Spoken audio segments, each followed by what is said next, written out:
All right, friends, she's back. And I'm destroying more things. Kate came up from Seattle this morning in the appropriate Canadian tuxedo, and she is ready to do some gardening. We have this fun little space behind us that is currently being dug up, so we're gonna do something fun. Do you want to tell us about the plan? Yes. Okay, so I would like to treat this as if, well, because you guys are my client. And so the first thing I do when I'm looking at a new space is I want to establish our brief. What is the goal? And we've touched on it just a little bit. Obviously, we're here in the Bloomin display garden, trial garden, all the things. I mean, this is a wonderland, and I feel so lucky that I get to do all these little nuggets. But really, I want to take a look because you have so many beautiful selections. So what is the key thing that I want to encapsulate for your garden is what is the range that we're going to play with? What do we want to show your plants doing? Yes. What's the personality that we want to push forward? And for this garden, what do we think? Are we going soft? Are we going personality? Are we going bold? I think we're gonna go bold because we have this other lovely space that you did for us last time that is a little bit softer, a little bit more We did. feminine. Soft and dreamy. Yeah. Yes. Which yes. we love, but I think let's do something, let's go crazy over here. Okay. Let's go bold. I love this concept for you, and also I love this concept for me because I love a good play in the garden, and you do have a lot of real standout choices. If someone is looking for easy, colorful, bulletproof, I call these my Popeil plants. If there are any children of the 80s, or if anyone wants a good deep dive on the internet. Popeil was this infomercial dude who had this, I don't know, rotisserie that he would always say, it's set it and forget it. If you followed all the instructional material, you just set it and forget it. You guys have Popeil plants. You set them, you forget them. You like literally plant, water, relax. That's all we're doing. Yeah. So when we're talking, now let's refine bold, let's refine drama. A lot of times people think it could be floral. Some people think drama in foliage. Are we thinking a marriage of both? I feel like we gotta do both. We have such strong foliage, and I think with that, it so highlights your floral. So I think if we play with that, we could have some fun. Okay, can we also refine a little bit of a color palette too? Could we go more like punchy, very, very saturated tones here? How do we feel about that? I love that. Okay, good. Okay, and is there anything that you want to speak to here about how you would use this? Obviously, it's like, I'm like, rip it all out. Are we hoping to have this as a backdrop? Is there anything that we want to feature in this space? How do you envision your community using this space? So I think with this space, it's definitely going to be used as a backdrop for a lot of video footage, of course. And it's such a fun place to play with our plants. What goes well with what? Typically in a show garden, we plant big blocks of things so we can see the plant as its whole, but we don't get to play a lot with how is this going to look in an actual yard. Yes. So this is our chance to show off what our plants can do with each other. Yeah, I think, okay, already the wheels are spinning. So the kind of the image, we want bold. Yeah. We want high contrast, which actually is really good for like photography, video, all of that. I find that is really eye-catching. We're going saturated tones. Yes. I already have my eye on a few florals that I want to bring in. And then when I do high contrast, I love citrus tones. I love dark foliage, but also we may bring in a little shot of something blue to cool it down, because sometimes when we go really hot and heavy in the in the contrast zone, we need a little shot of cool to bring it down, to give like a nice palette cleanser. And so I think we've got some good choices here. I'm so excited. Okay. All right, so guys, if you want to see the entire garden process, head over to Hello Gardens channel to see the actual install, and then we'll give you a little sneak peeks here and the finale, but for all the fun bits, head on over. Yeah, the fun, like dirty, we're in it, we've got shovels. I've traveled with my power planter as well. Oh, perfect. International. Awesome, thank you guys. So I think what we want to do, Maddie, is I kind of like the concept that I want to break up the strict lines, and so while this is a modern, accessible landscape, I want our plants to have some really great movement. Yeah. So let's and these are going to get about 3 feet wide, and I want just a thin veil of separation between them. So I think about this wide, so let's bring this guy in a little bit more, maybe to like right here, yes. This guy, let's bring him back a little bit to fill that void. And then I think we should put one more. Let's put one more right down in here. Oh my gosh, I love that this kind of like draws the eye down.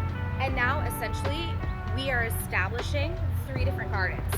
You've got your peachy garden, you've got your white garden, and now we have our bold garden. I think I just want to do 5, and we're gonna keep this arrangement really simple. So I want to do 3 in the back, and then do you see I've left these like kind of cute little pockets right here? Put 1 rose there and 1 rose there. And you know, the other thing that I didn't even mention, the reason I chose the cinnamon hearts, I mean, there's a whole laundry list. The red color, it like harkens back to your maple. The hips, again, harken back to the maple, harken back to the grasses. Also, the new foliage on these roses matches the maple perfectly. It does. It has that nice little edging of the red. Yes. Okay. So, and I also want to talk about something else that you guys did in the earlier design that is kind of an area for improvement or contemplation. Yeah. When you have everything that's chartreuse, dark, you're missing a bridge element. Yes. And a bridge element is super important when you're doing a high contrast landscape.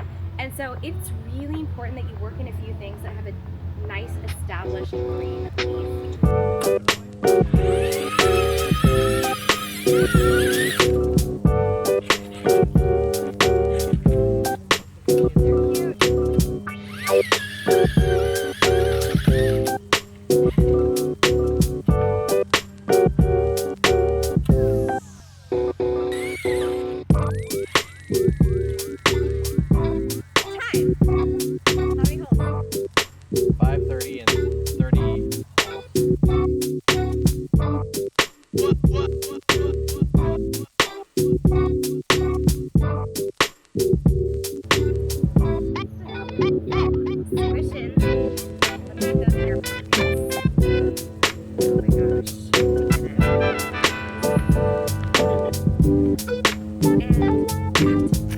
All right, guys, we are all finished planting.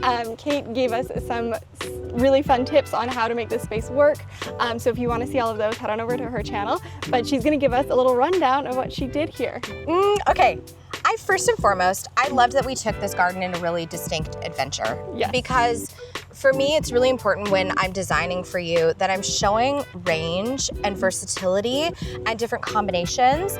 And I think that's the other piece of it, is gardening is personal. And so wherever you're at on your gardening journey, it's like you have a plant to meet someone there. And I think that is such a valuable asset in a company. But what we've done here is we've gone modern. We've gone sweeping. It's not modern stiff, it's modern with movement. And I find that anytime you introduce movement and bright colors into maybe a more modern plantscape, it just makes it that much more like fun, accessible, vibrant. But also, we literally have given you 4 seasons of interest. Yes. Which is super duper important in a landscape. I mean, we can't sleep on the fact that a landscape, especially when we're only using 5 plants, that is really key. Every plant has to do a very distinct, important job. And I feel like we got there. We did, and I'm so happy with how this turned out. Do we want to just tell everyone what we planted? Yes, oh my gosh. So the 5 plants that we used in this landscape design we kind of covered them on my channel, but first and foremost, our jumping off point was actually the Yellowstone Sedum. I was so excited to see you guys introduce a ground cover because when we first started working together, I was like, we need a ground cover, girl. We got to get that ground cover action, which was super important. The other special request I had was a grass. And not to say I willed it into existence. It was already in the works. But we used the red October grass, which is such a beautiful, beautiful grass. And you leave that sucker up all through winter. Yeah. That is winter interest in my opinion. We also, for more chartreusey layers, we have the Physocarpus Cougar Cub, a personal favorite, so beautiful and flexible. It also echoes back to our sedum. And then for big color pop moments, we have the Cinnamon Hearts Rose, which is a personal favorite, along with this incredible Weigela Electric Love. Yes. Which I love that we brought in a low-growing Weigela because it just breaks the conception that a Weigela has to be a standard shrub. Yeah. And of course, we have the exceptional borrowed landscape of the trial garden behind, and this maple, which really, I mean, you can't ask for better. Thank you so much for coming up and doing this with us. It's been so fun and I've learned so much from you. And we are so excited to have this grow in and do some filming with it. So we'll keep you guys updated as it goes along, and yeah, I cannot wait. And your channel, tell everyone what your channel is. I'm at Hello Garden. On Instagram, I'm at Hello Garden Design, and of course, I'll be linked in the description below. Yes, she will.